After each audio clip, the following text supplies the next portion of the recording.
Alright, well, we're at John's today, finishing up the rest of the Honda with the new upgrades.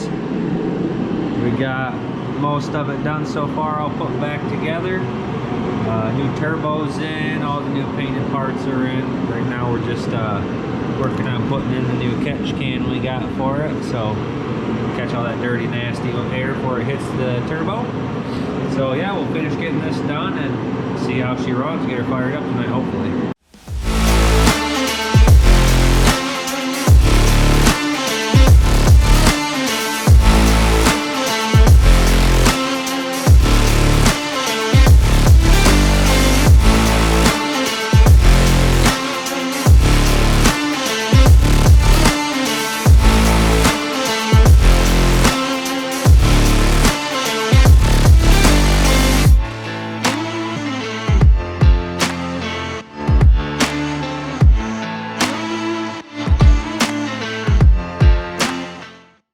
Alright boys,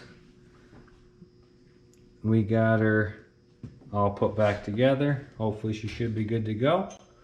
About to do the first fire up, make sure we ain't got no fuel leaks anywhere, check all the plumbing on everything, make sure we're good there.